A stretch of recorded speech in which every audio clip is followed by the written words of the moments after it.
नमस्ते। मेरा नाम महेंद्र सिंह राजपूत है।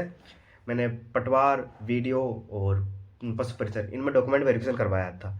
तो इस उस टाइम मेरे मन में बहुत सारे डाउट हुआ करते थे कि ये डॉक्यूमेंट कहाँ से बनवाया, या फिर इस प्रकार डॉक्यूमेंट के लिए कौन से डॉक्यूमेंट राजपत्रित अधिकारी से करवाए, कौन से डॉक्यूमेंट नोटरी से करवाए, या फिर कैरेक्टर सर्टिफिकेट, या फिर आपका ईडब्ल्यूएस है, या फिर ओबीसी है, वो कब तक का मान्य होगा। तो मैं उन संबंधित कुछ जानकारी है वो आपके साथ शेयर कर रहा हूँ।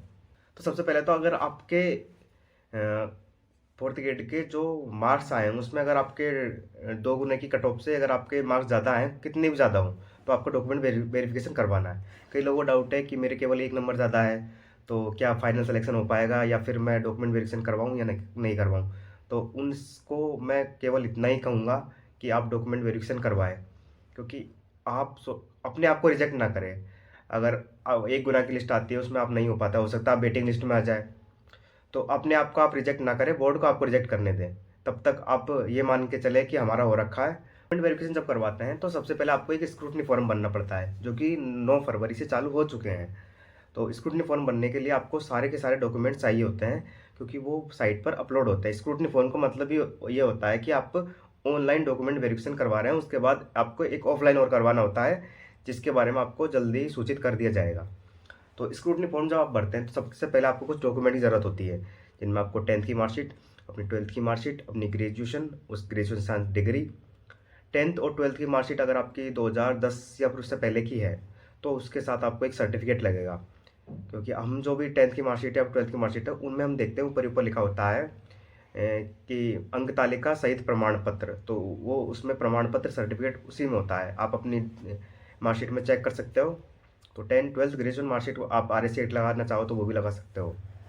तो मैं कहूँगा आपको जितने भी एजुकेशन क्वालिफिकेशन आपको आपके पास जितने हैं सब लगाने हैं, क्योंकि इससे आपको प्रमोशन में बहुत फ़ायदा मिलने वाला है।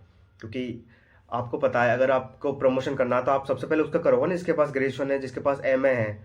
तो उस इसीलिए आपको सारी की सारी आपकी जो डिग्रियाँ सब लगानी है, और उनकी आपको मार्कशीट होनी चाहिए। मार्कशीट लगाने के बाद आपको एक कैरेक्टर सर्टिफिकेट होता है जो कि आपका कॉलेज से बनता है। वो कितना ही पुराना हो वो चलेगा। और कॉलेज का जो कैरेक्टर सर्टिफिकेट होता है उसका एक खुद का एक बेसिक फॉर्मेट होता है, जिसमें बना बना होता है। आपको ऐसे कैसे ही उसकी जहाँ पे फ़ोटो अपलोड होगी, और जिस दिन डॉक्यूमेंट वेरिफिकेशन होगा उस दिन उसको आपको लेके जाना है, वहाँ पे दिखाना होता है बस।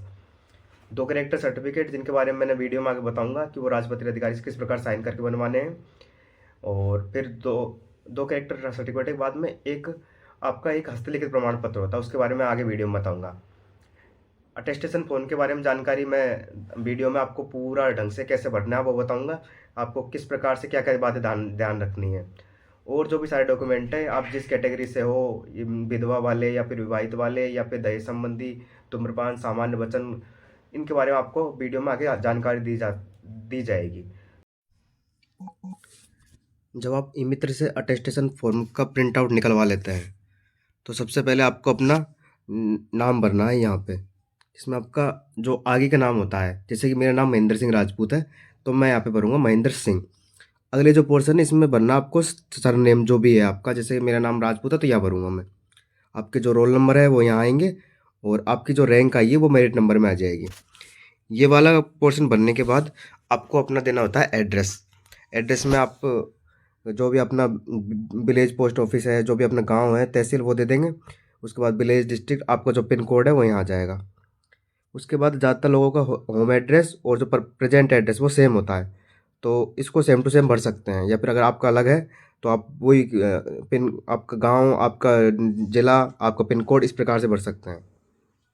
एड्रेस के बाद जब अपन चलते हैं तो ये बताता है कि आप 5 साल में कहीं और रहे हो, या फिर जैसे तैयारी के दौरान आप 5 साल कोई जयपुर रहते हैं, कोई और कहीं होता है, तो आपको अगर ये बताना है तो यहाँ भर सकते हैं। और ये कोई कंपलसरी नहीं है, आप चाहें तो भर सकते हैं, नहीं तो ऐसा कोई ज़रूरी नहीं है कि यहाँ से और इतने दिन मैं यहाँ गया था और आपका जो एड्रेस था वो इनमें आ जाएगा।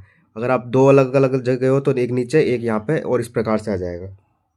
और ये कोई कंपलसरी नहीं है, आप भरना चाहें तो भर सकते हैं। इसके बाद हमको अपने जो फादर की डिटेल देनी होती है। सबसे पहले अपन उसमें नाम लिखेंगे, और नाम जो भी यहाँ पे जो भी चीज़ लिखेंगे वो हमेशा कैपिटल लेटर में ही रहेंगी, ध्यान रखना। बाद में छोटा बड़ा करने की ज़रूरत नहीं है, आपको कैपिटल लेटर में भरना है, क्योंकि इसका जो प्रिंट आउट है वो ऐसे कैसे जमा होता है। तो आपको बहुत अच्छे से भरना है, शांति से भरना है, घर बैठ के भरना है। तो आपके जो फादर का वो जो प्रेजेंट पोस्टल एड्रेस है वो भर देंगे। परमानेंट होम एड्रेस जो कि ज़्यादातर सेम ही होता है। आपके पिताजी करते क्या है उसमें आ जाएगा प्रोफेशनल में। फादर के प्रोफेशन के बाद आपको बताना पड़ता है यदि आपके पिताजी किसी सर्विस में है, मानिए कि गवर्नमेंट सर्विस में, तो आपको वहाँ पे लिखना पड़ेगा आपके पिताजी इस पद पे हैं, उनका ऑफिशियल एड्रेस ये है। इसके बाद आपको अपने माता पिता, आपके जो पति है या फिर आपकी पत्नी है, उनके बारे में बताना है कि वो इंडियन है, ज़्यादातर होता है। तो अपन यदि आपके पिता के सामने राइट टिक कर देते हैं, उसके बाद में माता के सामने, यदि आपकी शादी हो चुकी है, आपके हस्बैंड है, तो उसके सामने राइट टिक कर सकते हैं। यदि आपकी वाइफ है तो उसके सामने राइट टिक कर सकते हैं। इनमें से अगर यदि आपके हस्बैंड वाइफ या नहीं होते हैं तो आप क्रॉस कर सकते हैं। अगर आपकी शादी नहीं हो सकती तो आप क्रॉस कर सकते हैं। इसके बाद आपका जो हस्बैंड और आपके जो वाइफ है, उनके बारे में आपको बताना पड़ता है कि आप उनका जो जन्म स्थान कहाँ का है। तो अगर आपके है तो आप लिख सकते हैं, और नहीं है तो आगे क्रॉस करते हुए आगे बढ़ सकते हैं। उसके बाद आपको अपनी बतानी पड़ती है date of birth, date, month, year. Date of birth के बाद आपको जो बताना होता है आपकी जिस दिन जो एडवर्टाइजमेंट आया था, जैसे कि फोर्थ ग्रेड का जिस दिन फॉर्म स्टार्ट हुए थे, जिस दिन नोटिफिकेशन आया था, उस दिन आपकी डेट क्या थी, सॉरी उस दिन आपकी एज क्या थी।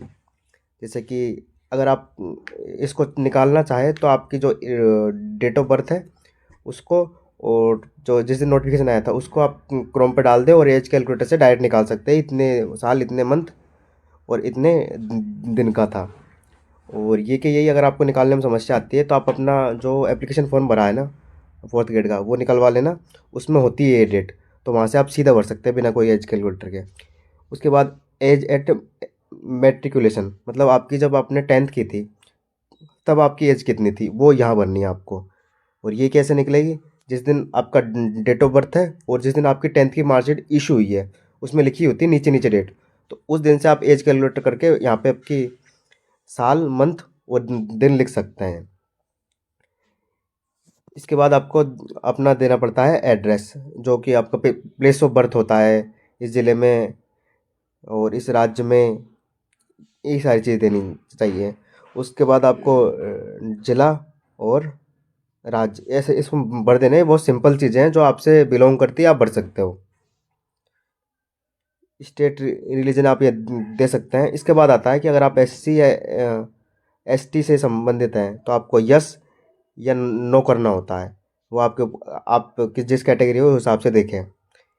इसके बाद जब इसका पहला पेज भर जाता है उसके बाद हम दूसरे पेज पे आते हैं। दूसरे पेज में हमको सबसे पहले जो आती है एजुकेशन क्वालिफिकेशन देनी पड़ती है कि हमारी जो है, जो अपनी बड़ी बड़ी जो एजुकेशन, जैसे 10th, 12th, graduation, post graduation या फिर कोई अलग, अगर आपने कंप्यूटर डिप्लोमा लिया है तो उनके बारे में आपको डिटेल देनी पड़ती है कि आपने कहाँ से किया है, आपने कब एंट्रेंस किया था और कब आपने छोड़ा। मैं एक बार आपको बता देता हूँ, जैसे कि आप सबसे पहले लिखते हो अपनी आपकी 10th क्लास के बारे में लिखता हूँ, तो जो आपके स्कूल का नेम है उसके बारे में, उसका नाम, उसका जो एड्रेस है वो देना है यहाँ पे। उसके बाद उसका विलेज और उसका जो ज़िला है और उसका पिन कोड, यहाँ पर आपको स्कूल के बारे में भरना है। उसके बाद आपको भरना है डेट ऑफ एंट्रिंग। यहाँ पे क्या भरते हैं, जिस दिन आपने स्कूल में प्रवेश लिया, ज़्यादातर लोग भरते हैं 1 जुलाई, क्योंकि हमारे ज़्यादातर का जो डेट ऑफ एंट्रेंस होता है वो 1 जुलाई होता है, 1 जुलाई। और उसके बाद जो आता है डेट ऑफ लीविंग, जो जो अपनी जो 10th की जो मार्कशीट होती है ना, वो जिस दिन तक की है वहाँ पे ये लिखता है, जो कि अपन ने एज एट मेट्रिकुलेशन उसमें निकाली थी ना, वो ही सेम टू सेम डेट आती है यहाँ पे, वो वाली जो 10th की मार्कशीट में नीचे नीचे होती है। और आपकी जो ईयर, किस ईयर में आपने पास की, 2000 जो भी 17, 18, तो उसको आप यहाँ भर सकते हैं। डेट ऑफ एंट्रिंग और डेट ऑफ लीविंग, इसमें आपको केवल ध्यान रखना कि जो 10th वाली वो बनना है, मतलब इसमें 1 साल का गैप होना चाहिए। जैसे अगर आप भर रहे हो 1 जुलाई 2017, तो आपको मतलब जो भी आपकी जो 10th की मार्कशीट है 2018 की ही होनी चाहिए उसके बाद। जैसे कि आपको करना क्या है, आपने जो 10th की जो मार्कशीट है उसमें वो डेट देखनी है कि आपके इश्यू कब हुई थी, तो उससे 1 साल पहले का 1 जुलाई आपको भरना है। जैसे कि मेरी जो मार्कशीट थी वो इश्यू हुई थी 26 जून 2016 को, तो आपको भरना है 1 जुलाई 2015। तो 1 साल का गैप होना चाहिए कि आपकी 10th इस 1 साल के दौरान में हुई है। उसी प्रकार से आप ऐसे 12th भर सकते हैं। आपका 12th का स्कूल, उसका जो जहाँ गाँव था, उसका ज़िला, उसका पिन कोड।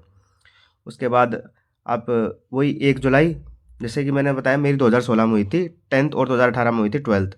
तो हम यहाँ पे भरेंगे जो मेरी 2018 में शायद मई कुछ थी और 2018, तो ये तो आ जाएगी डेट ऑफ लिविंग इससे 1 साल पहले का 1 जुलाई 2017। तो उसमें मैंने एंट्रेंस किया था अपने 12th वाले स्कूल में। तो ये इसमें 1 साल का गैप होना चाहिए बस। और इसके बाद जिस साल में वो पास हुई, जैसे 2018 तो 18, इसके बाद इसी तरीके से आपको कॉलेज की फाइनल ईयर की मार्कशीट रखनी है। और उसमें भी आपको आपका जो कॉलेज का एड्रेस है वो यहाँ भरना है।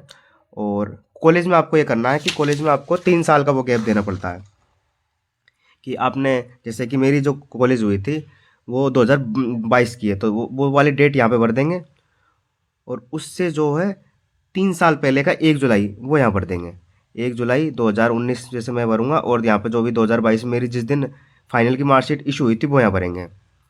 और जो भी आपने की है, जैसे कि बीएससी है या फिर बीए है, उसके बारे में यहाँ पे एड्रेस आपको बताना पड़ता है कि आपने ग्रेजुएशन में क्या किया है। इसी प्रकार अगर आपने आगे कोई डिग्री की है तो उसको आगे कर सकते हैं। इसके बाद जो चीज़ें आती है, आप यदि किसी जॉब में पहले से रहे हो तो उसके बारे में जानकारी दी जा सकती है कि इतने दिन से इतने दिन तक मैं यहाँ रहा था, और उसका एड्रेस यहाँ देना पड़ता है। अगर आप किसी जॉब से बिलोंग नहीं करते हो तो इसको आप छोड़ सकते हो ऐसे कैसे।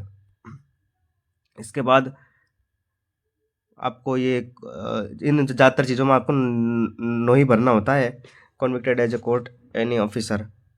तो आपको अगर जैसे ये कोर्ट में बुलाने संबंधित है, ऐसा कभी हुआ है तो उस संबंध इसको आप छोड़ सकते हैं खाली। ऐसी चीज़ें जो आपके काम की नहीं, जो आपसे बिलोंग नहीं करती, उनको आप खाली छोड़ सकते हैं। इसके बाद जो 13 नंबर कॉलम है, इसमें आपको भरने पड़ते हैं जो भी आपके जो 2 जानकार जिन पर आपको विश्वास है उनके नाम भरने पड़ते हैं। और जो आपको अगर ज़रूरत पड़े तो वो आपके बारे में बता सकते हैं, हाँ हम इनके जानकार हैं। तो किसी भी अपने चाचा ताऊ किसी के भी आप 2 नाम यहाँ रख सकते हैं। इसके बाद यहाँ पे डेट, और आप जहाँ भी जिस भी ज़िले से बिलोंग करते हैं उसके बारे में जानकारी, और यहाँ पे आपके सिग्नेचर होते हैं। मेन जो बात आती है वो यहाँ पे आती है, सबसे इम्पोर्टेंट पार्ट होता है ये क्यों कैरेक्टर सर्टिफिकेट जैसा होता है कि आपका नाम ये है, आपके पिता का नाम ये है, और आपको जो मैंने बताया था कि आपको एक जो फर्स्ट ग्रेड अधिकारी के साइन चाहिए होते हैं कैरेक्टर सर्टिफिकेट की तरह अटेस्टेशन फॉर्म पे, वो यहाँ पे उस जो कोई फर्स्ट ग्रेड के जो अधिकारी होंगे, गजेटेड अधिकारी होंगे, उनके साइन होंगे। और यहाँ पे उनके लगेगी रबर मोहर, तो एक उनकी रबर मोहर लगेगी। और आपको वो कितने दिन से जानते हैं वो यहाँ लिखने हैं। आपको ज़्यादातर लोग 5 साल 7 साल जितने जानते हैं, हो सके तो महीनों में ना लिखें, आप 5 साल 6 साल इस प्रकार से यहाँ पे लिख सकते हैं। फिर वही प्लेस और आपका डेट, इस प्रकार आप पूरा अटेस्टेशन फॉर्म भर सकते हैं। अब अटेस्टेशन फॉर्म भरने के बाद आपको क्या करना है कि इसकी जो है, एक तो यहाँ पे एक फ़ोटो लगेगी आपको अटेस्टेशन फॉर्म, और आप पूरी फ़ोटो यहाँ पे लगाने के बाद अपना एक साइन करोगे यहाँ पे, जिसमें जैसे कि अगर मैं साइन करता हूँ महेंद्र, तो यहाँ पे इस प्रकार से आना चाहिए कि आधा साइन तो आपका फ़ोटो पे, आधा साइन बगल में, ये होता है सेल्फ अटेस्टेड। तो इस प्रकार से आपका अटेस्टेशन फॉर्म पूरा फिल हो चुका है। और आप इसको भरने के बाद जो अगले फॉर्म की तरफ चलेंगे हम, अब हम चलते हैं कैरेक्टर सर्टिफिकेट की तरफ। आपको ई मित्र वाले भैया से ये 2 प्रिंट निकलवाने हैं। आपको 2 अलग अलग राजपत्रित अधिकारी कैरेक्टर सर्टिफिकेट चाहिए होता है, जिसमें आपको सबसे पहले अपना नाम यहाँ पे, अपने अपने पिताजी का नाम यहाँ पे आता है। उसके बाद आप यहाँ के निवासी है, आपका जो एड्रेस है वो यहाँ आ जाता है। उसके बाद आपको वही जो आपको कितने वर्ष से, जो आपको फर्स्ट ग्रेड अधिकारी कितने दिन से जानता है, तो आप 5 7 जितने वर्ष से जानते हैं वो आप भर सकते हैं।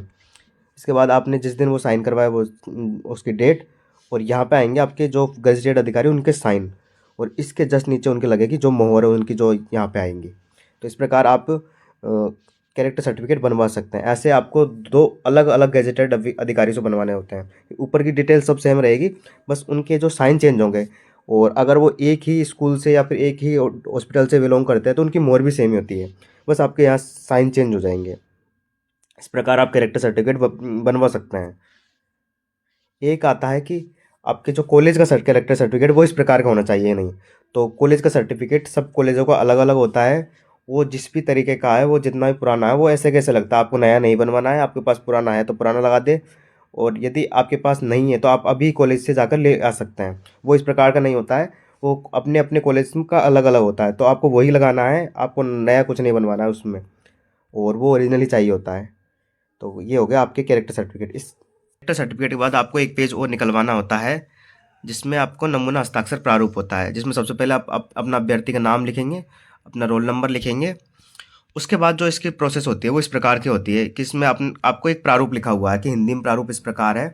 तो आपको ऐसे कैसे इनमें एक जो खाली है इनको नहीं भरना है, इनको नहीं भरना है, आपको इनको ऐसे कैसे खाली छोड़ना है। आपको लिखना स्टार्ट करना नीचे से। जैसे अगर मैं स्टार्ट करूँगा इसको ऐसे लिखना, तो यहाँ से लिखूंगा मैं, और अपना जो नाम है महेंद्र सिंह, इस प्रकार यहाँ लिखेंगे अपन। और फिर पुत्र श्री, मेरे पिताजी का नाम ये इस प्रकार, और फिर रोल नंबर इस तरह करके करते हैं, जो आपका रोल नंबर है वो है। फिर आवेदन क्रमांक, शपथ पूर्वक मैं घोषणा करता हूँ कि मैं पशु पर सॉरी जो फोर्थ ग्रेड है सीधी भर्ती परीक्षा इस साल के 2025 के लिए निर्धारित सभी पात्रताओं को पूरी करता हूँ या करती हूँ। इस प्रकार से आप इसको यहाँ भर सकते हैं, और बाद में आप यहाँ अपने हस्ताक्षर कर सकते हैं। इसके बाद इसी प्रकार से आपको इंग्लिश में भरना पड़ता है, जैसे आई महेंद्र सिंह राजपूत, सन ऑफ, मेरे पिताजी का नाम, और एप्लीकेशन नंबर या रोल नंबर, जो भी आपको इस प्रकार से पूरा ऐसे कैसे इसमें जो खाली स्थान है उसमें आपको अपनी डिटेल भरनी है, और आपको जो इंग्लिश में लिखे होंगे उनको ऐसे कैसे लिखना है। आपको याद रखना, आपको यहाँ नहीं भरना है, आपको इसको पूरा पूरा यहाँ पूरा पूरा उतारना है, और इसमें जो बीच में डिटेल वो अपनी भरनी है। तो इस प्रकार से आप हस्तलिखित प्रारूप बना सकते हैं, और नीचे इसमें आपको साइन करने होते हैं। साइन आप जो भी वे में करते हो वो करना है आपको, ये नहीं कि हाँ इंग्लिश में करना है तो आपने अलग से इंग्लिश में कर दिए। आपके हिंदी में साइन है तो हिंदी में करना है यहाँ भी। तो इस प्रकार आपको ये बनवा सकते हैं। ये जो भी डॉक्यूमेंट थे वो आप अपने हिसाब से बनवा सकते हैं। इसके बाद जो भी डॉक्यूमेंट आएंगे, आपको 2 या 3 आपको स्टाम्प पेपर बनवाने होते हैं, जो कि 50 रुपये के नॉन जुडिशियल स्टाम्प पर नोटरी द्वारा सत्यापित होते हैं। जिनमें सबसे इम्पोर्टेंट होता है वो सामान्य घोषणा पत्र। आप इसको चाहो तो ये जो प्रिंट है इसको ऐसे कैसे निकलवा कर अपना नाम यहाँ पे भर के, आवेदन क्रमांक भर के, आप इसको जो है नोटरी करवा सकते हो, और 50 रुपये की स्टाम्प वो लगवाना होता है इसमें। या फिर इससे जो बेटर तरीका है वो इस प्रकार है, आप किसी भी एडवोकेट के पास जाइए और उनको ये जो फॉर्मेट है वो बता दीजिए। उनके पास वैसे ज़्यादातर जो होता है उनके पास ये फॉर्मेट पहले से होता है, बस उसमें ये चेंज करना होता है कि ये फोर्थ ग्रेड की भर्ती थी, और इसमें और सारी चीज़ें जो पिछली जो डॉक्यूमेंट वेरिफिकेशन हुए थे उनसे संबंधित सारी चीज़ें उनके पास पहले से प्रिंट होता है। तो आप उनको केवल अपना नाम बताएं और आपकी जो भर्ती है उसके बारे में जानकारी देते हैं, तो वो ऐसे कैसे आपको भर के दे देंगे। अब इसमें कई बार वो एक ऐसा स्टाम्प वाला बनता है तो वो बनवा सकते हैं, कई बार वो स्टाम्प इतना छोटा सा होता है वो एक चिट जैसा, तो वो भी बनवा सकते हैं। बस आपको उसमें जो स्टाम्प लगवाना है 50 रुपये का, और आपको नोटरी करवाना है। तो मैं तो कहूँगा आप किसी भी एडवोकेट के पास जाइए और उसको ये वाले जो 5 पॉइंट है बस इसमें ध्यान रखना, ये वाले जो 5 पॉइंट है ना वो पूरे पूरे आने चाहिए। तो आप इस प्रकार से इसको बनवा सकते हैं सामान्य घोषणा पत्र को। इसके बाद सामान्य घोषणा पत्र पूरा बन जाने के बाद आपको एक अविवाहित स्टूडेंट के लिए आपको एक घोषणा पत्र बनवाना पड़ता है, जो कि 50 रुपये के नॉन जुडिशियल स्टाम्प पर बनता है। यदि आप अविवाहित हैं तो आप यह भरते हैं कि मेरा नाम ये है, मेरे पिता का नाम ये है और मैं यहाँ का निवासी हूँ। इसमें आपको जानकारी देनी होती है कि मेरा विवाह अभी तक नहीं हुआ है, और आपको दहेज से ना लेने संबंध जानकारी होती है, ना तो हम दहेज लेंगे ना दहेज देंगे। अगर दहेज लेते हुए पाया जाता है तो मुझे यहाँ से हटाया जा सकता है। इस प्रकार की आपको घोषणाएं करनी होती है। तो उसके बाद आपको अपना नाम, अपना जो स्थान दिनांक, इसमें आप एक साक्षी के हस्ताक्षर, नाम, उनका पता, जो अपने जो नोन है उनके बारे में जानकारी दे सकते हैं, जैसे कि आपके चाचा ताऊ या फिर कोई और है उनके बारे में जानकारी दे सकते हैं। आपको इस डॉक्यूमेंट को 50 रुपये का नॉन जुडिशियल स्टाम्प पर बनवाना है। आप चाहो तो एडवोकेट के पास सीधे जाकर आपको बता सकते हो ऐसे ऐसे करना है, आपको 50 रुपये स्टाम्प जो कि इस प्रकार से होता है उसमें करके और नीचे सारी जानकारी लिख सकता है। यदि आप इसी पे चाहते हो तो आप इस पर वो आता है एक छोटा वाला स्टाम्प, वो लगवा सकते हो। मतलब आपको इसको स्टाम्प पर करवाना है और इसको नोटरी करवाना है। अगला जो इम्पोर्टेंट डॉक्यूमेंट है वो संतान संबंधी घोषणा पत्र होता है। संतान संबंधी घोषणा पत्र आपको बतानी पड़ती है कि आपके अभी आपके संतान है या नहीं है, या फिर संतानों की संख्या क्या है। जैसे कि अगर आपकी संतान नहीं है तो आप अपना नाम, यहाँ पे रोल नंबर, वो सारी चीज़ें तो आपको सब भरनी पड़ेगी। और उसके बाद आपको आपकी जो संतानों की संख्या अब यहाँ पे बतानी है कि इसके बाद कुल संतानों की संख्या शून्य है या फिर एक है या फिर दो है। आप जिस भी आपके अगर अविवाहित है तो भी आपको ये बनवाना है, आप विवाह होगा तो भी आपको ये बनवाना है। कई बच्चों को डाउट रहता है अविवाहित को संतान संबंधी घोषणा पत्र क्यों बनवाना पड़ता है, तो आप उसमें कर सकते हैं आपकी क्या संतानों की संख्या कुल संख्या 0 है। और अगर आपके कोई संतान है 1 या 2 तो उनके बारे में आप जानकारी दे सकते हैं, उनके नाम, उनकी जन्म तिथि, इस समय इसके बारे में। और आपको अपने यहाँ हस्ताक्षर करके आपको इस जो डॉक्यूमेंट है इसको गजटेड अधिकारी से साइन करवाना होता है, राजपत्रित अधिकारी से। तो आपको राजपत्रित अधिकारी के साइन कहाँ कहाँ चाहिए होते हैं मैं एक बार फिर बता देता हूँ। एक तो आपको अटेस्टेशन फॉर्म के लास्ट में चाहिए होते हैं, 2 कैरेक्टर सर्टिफिकेट के साइन पर चाहिए होता है और एक आपको साइन चाहिए होता है संतान संबंधी घोषणा पत्र पर। तो आपको 2 राजपत्रित अधिकारियों की ज़रूरत पड़ेगी, इनके आप अलग अलग जगह साइन ले सकते हो। तो एक राजपत्रित अधिकारी से पहले तो साइन करवा लेना अटेस्टेशन फॉर्म पे, एक कैरेक्टर सर्टिफिकेट पे और एक यहाँ पे।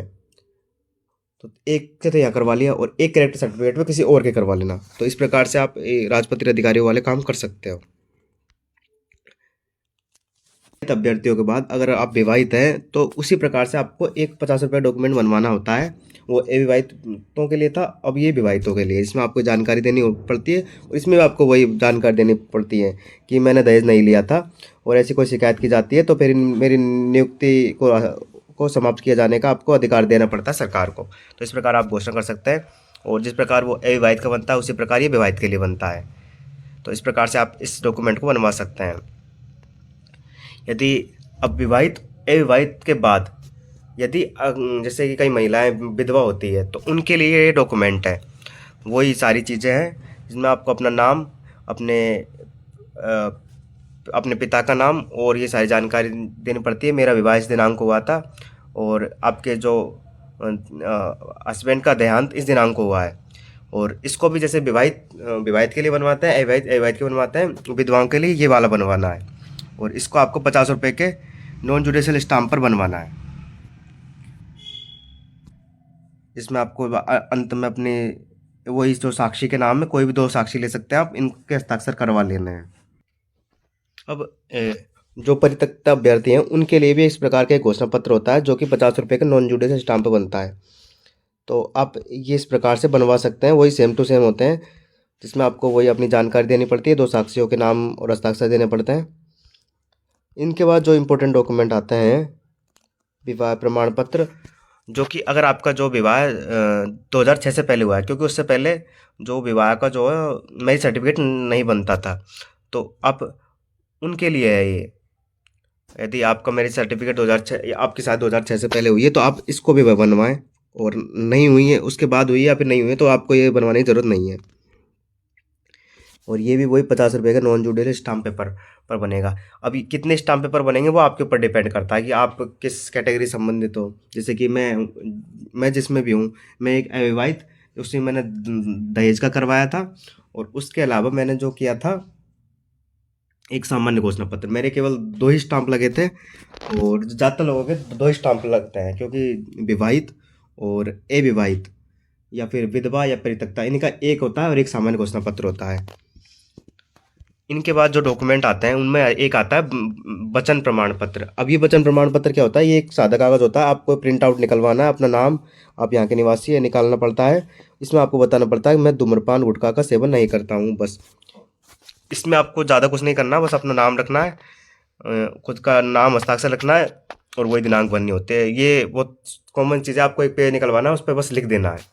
ऐसे ही एक आता है संविधान संबंधी शपथ पत्र, जो कि वो भी सेम टू सेम, एक आपको पेज निकलवाना है, अपना नाम लिखना, अपने पिता का नाम रखना है, रोल नंबर रखना है और यहाँ पे अपने साइन कर देना है। ये सब एक सादे कागज़ पर आपको प्रिंट आउट निकलवाना है और लिख देना है बस। इसके बाद एक आता है विकल्प पत्र, आपको बताता है कि आप अनुसूचित क्षेत्र से बिलोंग करते हो या फिर नहीं, आप टीएसपी या नॉन टीएसपी हो या नहीं, तो आपको ये बनवाना है। और सभी को बनवाना होता है वैसे तो, कभी कभी ये नॉन टीएसपी वालों को नहीं चाहिए होता, लेकिन वीडियो में मेरे से मांगा गया था ये, तो मैंने बनवा लिया था उसी टाइम, यहाँ पे वो किया था। और इसमें कोई बड़ी बात नहीं है, आपको एक पेज निकलवाना है, वही नाम लिखना है, रोल नंबर लिखना है और साइन कर देना है। अब ये जो लास्ट डॉक्यूमेंट है ये है, जो कि विधवा या परित्यक्ता महिला है, उन्होंने यदि पुनर्विवाह किया है तो उसके बारे में उनको जानकारी देनी पड़ती है। इसमें आपको अपनी फ़ोटो लगेंगी, अपना नाम, अपने पिता का नाम, और आपको जो ये भी एक सादा कागज़ बनता है, आपको यहाँ साइन कर देना है। तो इस प्रकार से आपके ये डॉक्यूमेंट बनते हैं। अब इन डॉक्यूमेंट